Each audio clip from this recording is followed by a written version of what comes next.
क्या पढ़ा था? तो हमने अपने पिछली क्लासेस में मेटल्स और नॉन मेटल्स के बारे में समझा था ना। और उसमें हमने क्या समझा था? उसमें हमने समझा था मेटल्स और नॉन मेटल्स की फिजिकल प्रॉपर्टीज के बारे में। यही बात तो हमने जानी थी। और हमने क्या समझा था? और हमने मेटल्स की केमिकल प्रॉपर्टीज के बारे में भी समझा था। तो अगर आपने वो सारी क्लासेस मिस कर दी हैं तो आप क्या करोगे? मैं डिस्क्रिप्शन बॉक्स में लिंक दे दूंगी, आप वहां पर जाकर उसको चेक कर लेना। तो आज का हमारा क्या टॉपिक है? तो आज का हमारा टॉपिक है chemical properties of non metals. क्योंकि physical properties of non metal तो हमने ऑलरेडी समझ ली है। तो आज हम क्या समझेंगे? आज हम समझेंगे chemical properties of non metal. मतलब नॉन मेटल्स जब किसी सब्सटेंस से रिएक्ट करते हैं केमिकली तो क्या बनता है। ठीक है, तो अब सबसे पहले इसमें हम क्या समझेंगे? सबसे पहले इसमें हम समझेंगे reaction with oxygen, then reaction with water, इसके बाद रिएक्शन विद क्लोरीन और लास्ट में रिएक्शन विद एसिड्स। कि जब नॉन मेटल्स इन सब से रिएक्ट करते हैं तो क्या होता है। तो सबसे पहले किसके बारे में हम समझेंगे? सबसे पहले हम समझेंगे रिएक्शन विद ऑक्सीजन। तो उसको समझने से पहले हम कुछ नॉन मेटल्स के नाम जान लें। वो कौन कौन से हैं? जैसे सल्फर है, फास्फोरस है, कार्बन है, हाइड्रोजन है, क्लोरीन है। ऐसे बहुत सारे नॉन मेटल्स हैं जिनके बारे में हमने ऑलरेडी अपनी पिछली क्लासेस में बात कर ली है। क्लियर? तो अब हम क्या समझ रहे हैं? अब हम समझ रहे हैं कि नॉन मेटल्स जब ऑक्सीजन से रिएक्ट करते हैं तो क्या बनाते हैं। ठीक है, तो अब जैसे ये रिएक्शन आप देखो, इसमें क्या है? एस से क्या होता है? सल्फर। तो जब सल्फर ऑक्सीजन से रिएक्ट करता है तो क्या बनाता है? Sulphur dioxide. और फिर इसके बाद जब सल्फर डाइऑक्साइड वाटर से रिएक्ट करता है तो क्या बनाता है? Sulphurous acid. ये क्या है? H2SO3। इसका मतलब क्या है? Sulphurous acid. इसी तरीके से कार्बन जब ऑक्सीजन से रिएक्ट करता है तो क्या बनाता है? Carbon dioxide. और जब कार्बन डाइऑक्साइड वाटर से रिएक्ट करता है तो क्या बनाता है? कार्बोनिक एसिड, जिसे हम कहते हैं H2CO3। तो अभी आपको ये याद रखना पड़ेगा कि सल्फ्यूरस एसिड किसे कहते हैं? H2SO3 को। और कार्बोनिक एसिड किसे कहते हैं? H2CO3 को। तो इसी तरीके से बहुत सारे जो कंपाउंड्स हैं उन्हें आपको याद रखना पड़ेगा।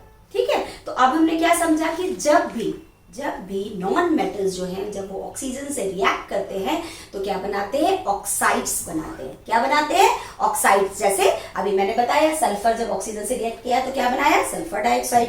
इसी तरीके से कार्बन ने जब ऑक्सीजन से रिएक्ट किया तो क्या बनाया? Carbon dioxide. मतलब जो भी नॉन मेटल है जब वो ऑक्सीजन से रिएक्ट करेगा तो उसका वो ऑक्साइड बनाएगा।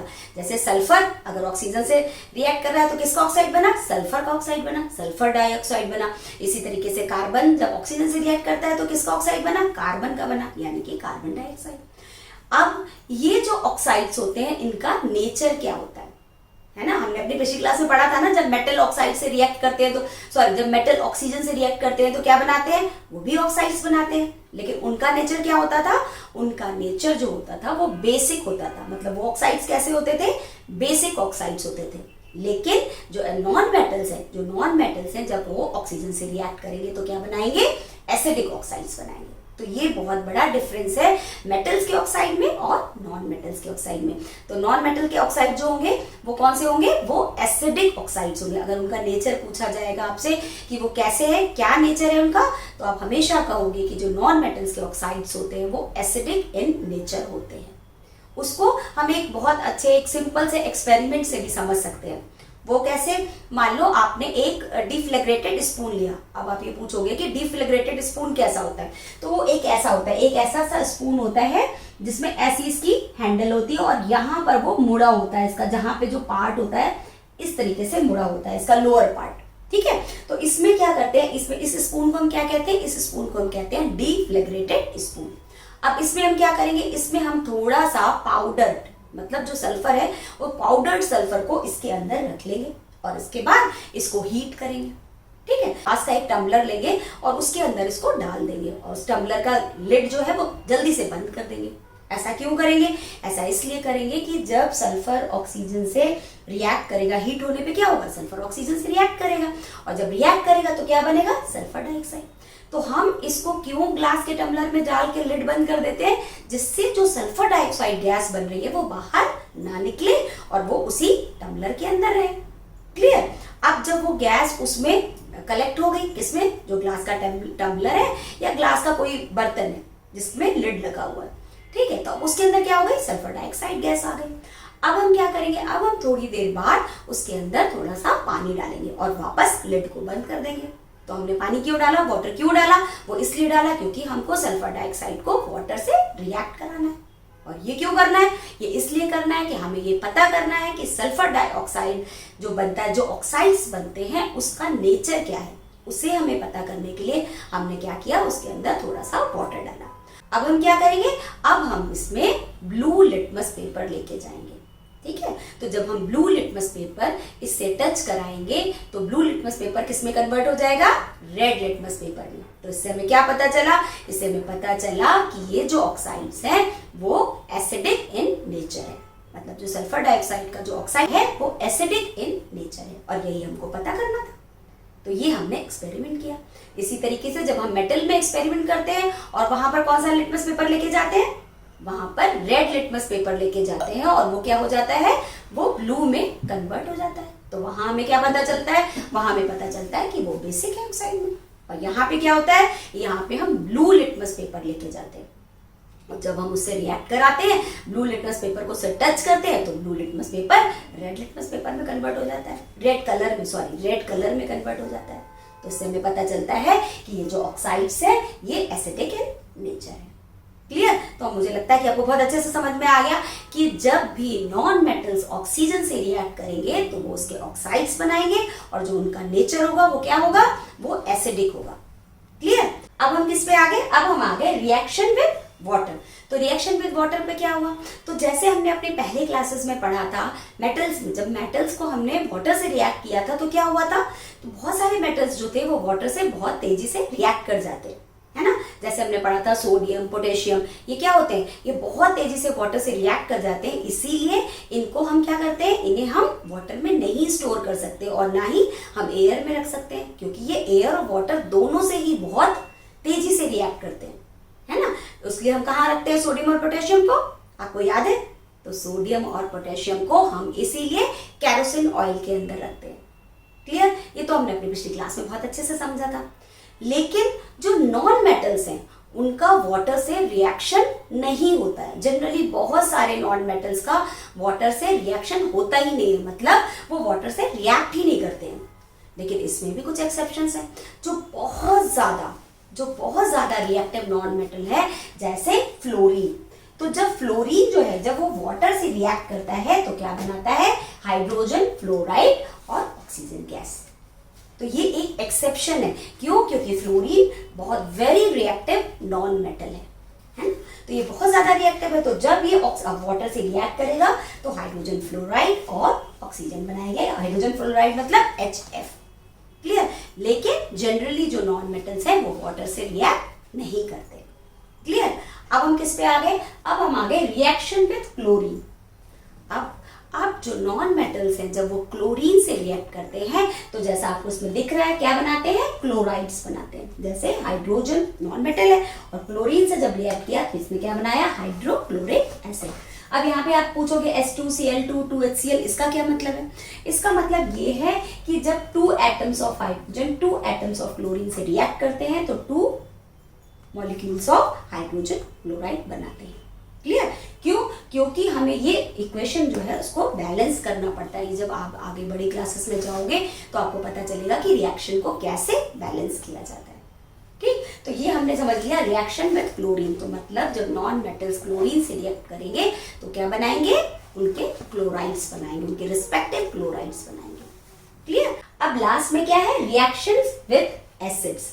तो एसिड से रिएक्शन, अब आप देख रहे हो यहाँ पे तो कोई रिएक्शन दिया ही नहीं हुआ। इसका क्या मतलब है, इसका मतलब है कि नॉन मेटल्स जो है वो एसिड से रिएक्ट नहीं करते। जनरली जो नॉन मेटल्स हैं वो एसिड से रिएक्ट नहीं करते। तो ये बहुत छोटा सा टॉपिक था आपके क्लास में, इतना ही कोर्स है chemical properties of non metals topic के अंदर। तो इस क्लास में हमने क्या समझा, तो इस क्लास में हमने समझा reaction with oxygen, reaction with water, reaction with chlorine and reaction with acids. मतलब नॉन मेटल्स के जब इनके संग रिएक्शंस होते हैं तो क्या बनता है, ये हमने समझा। ये बहुत छोटा सा टॉपिक था जिसको हमने बहुत अच्छे से समझ लिया। क्लियर? अच्छा, अब हम क्या समझेंगे, अभी तक तो हमने ये समझ लिया chemical properties of non metals. अब हम क्या समझेंगे, अब हम समझेंगे differences between metals and non metals. अब हम यहाँ पे ये क्यों समझेंगे, क्योंकि हमने मेटल्स और नॉन मेटल्स के बारे में बहुत अच्छे से उसकी फिजिकल प्रॉपर्टीज और केमिकल प्रॉपर्टीज दोनों को बहुत अच्छे से समझ लिया। क्लियर? तो अब हम सबसे पहला पॉइंट क्या है, सबसे पहला पॉइंट क्या है कि जो मेटल्स होते हैं वो हार्ड होते हैं और नॉन मेटल्स सॉफ्ट होते हैं। लेकिन इसमें भी एक्सेप्शन है। मेटल्स में क्या एक्सेप्शन है, मेटल्स में सॉफ्ट मेटल भी होते हैं। वो कौन से हैं, जैसे सोडियम और पोटेशियम। ये इतने सॉफ्ट होते हैं कि इनको हम नाइफ से कट भी कर सकते हैं। ठीक, लेकिन जनरली मेटल्स क्या होते हैं, वो हार्ड होते हैं और नॉन मेटल्स क्या होते हैं, सॉफ्ट होते हैं। लेकिन इसमें भी एक एक्सेप्शन है। वो क्या है, वो है जैसे डायमंड। डायमंड क्या है, डायमंड जो है वो कार्बन जो नॉन मेटल है इसका एक फॉर्म है, एलोट्रोपिक फॉर्म है, ये मैंने बताया था। और वो क्या है, वो हार्डेस्ट सब्सटेंस है। ये तो आपको पता है कि diamond is the hardest substance जो अभी तक हमें पता चला है।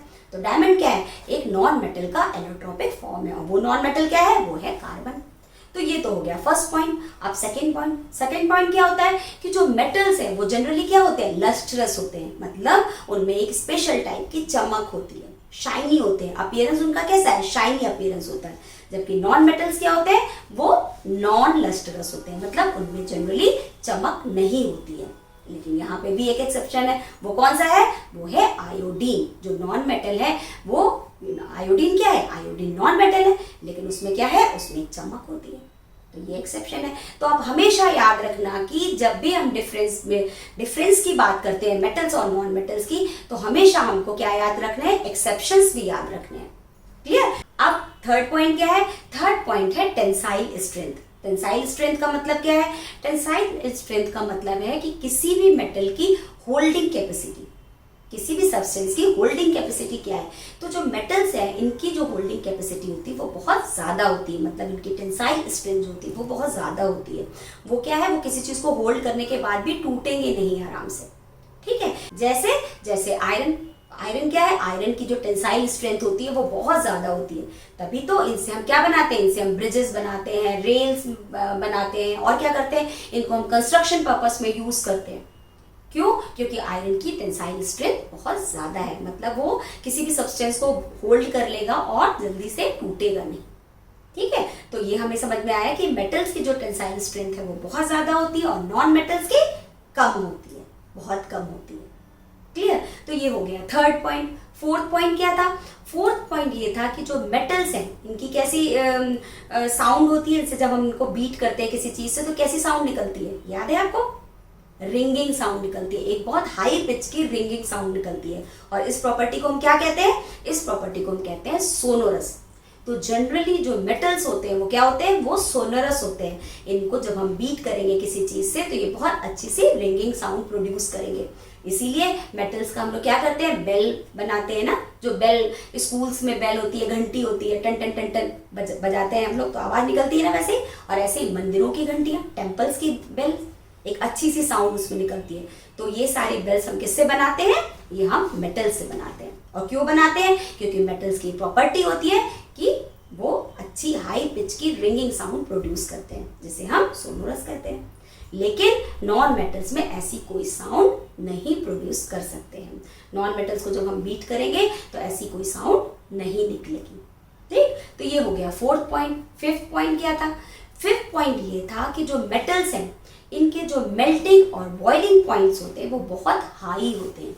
जनरली इनके मेल्टिंग और बॉइलिंग पॉइंट्स बहुत हाई होते हैं, लेकिन नॉन मेटल्स में मेल्टिंग और बॉइलिंग पॉइंट जो होते हैं इनके बहुत लो होते हैं। क्लियर? तो ये हमने समझा। अब नेक्स्ट डिफरेंस क्या है, नेक्स्ट डिफरेंस ये है कि जो मेटल्स होते हैं वो जनरली कैसे होते हैं, वो जनरली ब्लैकिश या ग्रेइश कलर के होते हैं। इसका मतलब क्या हुआ, इसका मतलब ये हुआ कि जनरली जो मेटल्स के कलर होते हैं वो ब्लैक या ग्रे कलर के होते हैं। लेकिन यहाँ पर भी एक्सेप्शन है। वो क्या है, जैसे गोल्ड है, कॉपर है। गोल्ड का कलर कैसा होता है, गोल्डन येलो टाइप का होता है, और कॉपर का रेडिश ब्राउन कलर का होता है। तो ये एक्सेप्शंस हैं, ठीक है। लेकिन जो नॉन मेटल्स होते हैं वो जनरली कलरफुल होते हैं। जैसे हमने अपनी पिछली क्लास में पढ़ा था, वो क्या था, जैसे सल्फर येलो कलर का होता है, फास्फोरस रेड, येलो, ब्लैक इस टाइप के कलर के होते हैं। और जैसे क्लोरीन है, क्लोरीन कैसा होता है, जैसे लाइटिश ग्रीन कलर का होता है ना। तो ये सारी चीजें हमने अपनी पिछली क्लासेस में पढ़ी थी। तो ये एक डिफरेंस हो गया कि मेटल्स जो होते हैं वो जनरली ब्लैकिश ग्रेइश कलर के होते हैं, और जो नॉन मेटल्स होते हैं वो कलरफुल होते हैं जनरली। ठीक है, exceptions are always there. Clear. अब नेक्स्ट प्रॉपर्टी क्या है? नेक्स्ट प्रॉपर्टी ये है कि जो मेटल्स होते हैं वो क्या होते हैं? वो मेलिएबल होते हैं। इसका क्या मतलब हुआ? इसका मतलब ये हुआ कि जब हम मेटल्स को किसी चीज से पीटेंगे, किसी हैवी चीज से, या तो समझ लो आप हैमर से अगर हमने उसको पीटा तो उसकी क्या बनेगी? एक बहुत थिन शीट बन जाएगी, है ना। और इस प्रॉपर्टी को हम क्या कहते हैं? इस प्रॉपर्टी को हम कहते हैं मेलिएबल, है ना। और जबकि नॉन मेटल्स क्या होते हैं? नॉन मेटल्स नॉन मेलिएबल होते हैं, मतलब उनकी हम शीट नहीं बना सकते हैं। क्यों नहीं बना सकते? क्योंकि वो ब्रिटल होते हैं। अगर हम उसको पीटेंगे तो क्या होगा? वो छोटे छोटे टुकड़ों में टूट जाएगा। जैसे कोयला किसका फॉर्म है? कार्बन। कार्बन क्या है? नॉन मेटल है। तो अगर हम उसको पीटे तो क्या होगा? कोयले को अगर हम किसी हैवी चीज से पीटे तो वो टूट टूट के एकदम चूरा बन जाएगा उसका, तो उसकी जो है वो शीट नहीं बन पाएगी। ठीक। तो मेटल्स में जो मेलेबिलिटी होती है उसकी वजह से आपको पता है ना कितने सारे यूज होते हैं मेटल्स के। कैसे? जैसे हमने मेटल की शीट बनाई, उसको पीटा और उसकी शीट बना दी। ठीक है, तो उससे क्या हुआ? जैसे कॉपर मेटल है, उसकी शीट बना दी तो उससे क्या होता है? उससे वेसल्स बनते हैं, उससे यूटेंसिल्स बनते हैं। इसी तरीके से गोल्ड मेटल है, अगर उसको हम पीट के उसकी शीट बना देंगे और उसके बाद हम क्या करेंगे? उससे ऑर्नामेंट्स बनाएंगे, गहने बनाएंगे। जब तक हम उसकी शीट नहीं बनाएंगे तब तक उससे ऑर्नामेंट्स नहीं बन सकते। और इसी तरीके से एल्यूमिनियम, ये तो बहुत ही कॉमन एग्जांपल है। इसमें क्या होता है? जो हम लोग नॉर्मल फूड रैप करते हैं, फूड को रैप करते हैं, मम्मी लोग यूज करती हैं, उसको क्या होता है? वो एल्यूमिनियम फॉइल ही तो होती है। एल्यूमिनियम मेटल को बहुत अच्छे से पीट के उसकी बहुत पतली सी शीट बना दी जाती है। तो ये तो हो गया कि मेटल्स जो होते हैं वो मेलेबल होते हैं और नॉन मेटल्स मेलेबल नहीं होते। और कौन सी प्रॉपर्टी थी? और थी डक्टाइल। मेटल्स क्या होते हैं? मेटल्स जो होते हैं वो डक्टाइल होते हैं। इसका क्या मतलब है? कुछ याद है आप लोगों को? इसका क्या मतलब है? इसका मतलब ये है कि मेटल्स के हम बहुत पतले वायर बना सकते हैं, है ना। आपने देखे है ना, जो वायरिंग होती है घरों में वो क्या होती है? कॉपर की होती है, एल्यूमिनियम की होती है। तो ये क्या है? ये सारे मेटल्स हैं। और नॉन मेटल्स के हम वायर नहीं बना सकते। तो ये डिफरेंस है। तो ये हमने क्या समझा? तो ये हमने ये समझा कि जो मेटल्स होते हैं वो क्या है? वो डक्टाइल होते हैं, मेलेबल होते हैं, जबकि नॉन मेटल्स डक्टाइल भी नहीं होते और मेलेबल भी नहीं होते। तो ये बात तो हमने समझ ली। और हमने क्या समझा? और क्या है डिफरेंस? और ये डिफरेंस है कि जो मेटल्स होते हैं उनके जनरली हाई मेल्टिंग और बॉइलिंग पॉइंट्स होते हैं, जबकि नॉन मेटल्स के low melting and boiling points होते हैं। ये तो हमने डिस्कस किया था पहले भी, है ना। और क्या डिफरेंस है? और एक डिफरेंस है कि जो मेटल्स हैं वो क्या होते हैं? वो इलेक्ट्रोपॉजिटिव होते हैं। Generally metals are electropositive while non metals are electronegative. अब इसका क्या मतलब है? ये जो है पॉइंट आपके हायर कोर्सेज का है, हायर लेवल का है, लेकिन मैंने आपको यहाँ पे थोड़ा सा बता दिया क्योंकि ये भी एक डिफरेंस है मेटल्स और नॉन मेटल्स में। तो मेटल्स क्या है? मेटल्स जो होते हैं वो इलेक्ट्रोपॉजिटिव होते हैं। इसका मतलब क्या है कि मेटल्स जो हैं वो इलेक्ट्रॉन को इजिली लूज कर देते हैं अपने अंदर से। तो इलेक्ट्रॉन क्या है? इलेक्ट्रॉन जो होते हैं वो निगेटिवली चार्ज पार्टिकल है। तो जब मेटल्स आराम से अपने अंदर से इलेक्ट्रॉन्स को निकाल देंगे तो वो क्या कहलाएंगे? इलेक्ट्रोपॉजिटिव। जबकि जो नॉन मेटल्स होते हैं वो इलेक्ट्रॉन को इजीली एक्सेप्ट कर लेते हैं, इसलिए क्या कहलाते हैं? इलेक्ट्रोनेगेटिव। लेकिन यहाँ पर भी एक बहुत बड़ा एक्सेप्शन है और वो क्या है? हाइड्रोजन। हाइड्रोजन क्या है? हाइड्रोजन नॉन मेटल है लेकिन वो क्या है? इलेक्ट्रोपॉजिटिव है। जब आप रिएक्टिविटी सीरीज पढ़ोगे तो उसमें आप देखोगे, जब मेटल्स की रिएक्टिविटी सीरीज पढ़ोगे तो आप उसमें देखोगे कि हाइड्रोजन भी उसके अंदर, उस सीरीज के अंदर रखी गई है, जबकि वो रिएक्टिविटी सीरीज किसकी है? वो मेटल्स की है, जो मैंने आपको अपनी पिछली क्लास में बताई भी थी। और वो रिएक्टिविटी सीरीज आपको याद भी करनी पड़ेगी। तो ये तो थी कुछ फिजिकल प्रॉपर्टीज में डिफरेंसेस किसके बीच में? मेटल्स और नॉन मेटल्स के बीच में। मतलब मेटल्स और नॉन मेटल्स की फिजिकल प्रॉपर्टीज के बीच में जो डिफरेंस था वो हमने समझा। लेकिन अब यहाँ पर केमिकल प्रॉपर्टीज के बीच में भी डिफरेंस है ना। वो क्या है कि जब मेटल्स जो हैं जब ऑक्सीजन से रिएक्ट करते हैं तो कैसा ऑक्साइड्स बनाते हैं? बेसिक। और जो नॉन मेटल्स हैं जब ये ऑक्सीजन से रिएक्ट करते हैं तो ये कैसा ऑक्साइड बनाते हैं? एसिडिक। ये हम पढ़ते चले आ रहे हैं। तो ये क्या होगा? ये केमिकल डिफरेंस हो गया। सेकेंड पॉइंट क्या है? सेकेंड पॉइंट ये है कि जो मेटल्स होते हैं जब ये वाटर से रिएक्ट करते हैं, मेटल जो क्या होता है? मेटल्स वाटर से रिएक्ट करते हैं, है ना। लेकिन जो नॉन मेटल्स होते हैं वो वाटर से जनरली रिएक्ट नहीं करते हैं। बहुत ज्यादा रिएक्टिव जो नॉन मेटल है वो कौन है? फ्लोरीन। और वो जब वाटर से रिएक्ट करता है तो हाइड्रोजन फ्लोराइड बनाता है। क्लियर। इसी तरीके से जो मेटल्स हैं वो एसिड से, डाइल्यूट एसिड से रिएक्ट करते हैं, लेकिन जो नॉन मेटल्स हैं वो एसिड से रिएक्ट नहीं करते हैं। तो ये कुछ डिफरेंसेस है, chemical differences between metals and non metals. तो ये चीजें मैंने आपको बहुत अच्छे से समझा दी कि फिजिकल डिफरेंस क्या है और केमिकल डिफरेंस क्या है, ठीक है। और ये आप बहुत अच्छे से याद कर लेना अलोंग विद एक्सेप्शंस, ठीक। तो अब मुझे लगता है कि मैंने ये बहुत अच्छे से सब बातें आपको समझा दी, मेटल्स के बारे में, नॉन मेटल्स के बारे में, इनके डिफरेंसेस के बारे में और इनकी फिजिकल और केमिकल प्रॉपर्टीज के बारे में। और आपको क्या करना है, आपको इस चैनल को ज्यादा से ज्यादा लाइक करना है, शेयर करना है और सब्सक्राइब करना है ना। तो मिलते हैं एक नए टॉपिक के साथ एक नई क्लास में, तब तक के लिए बाय।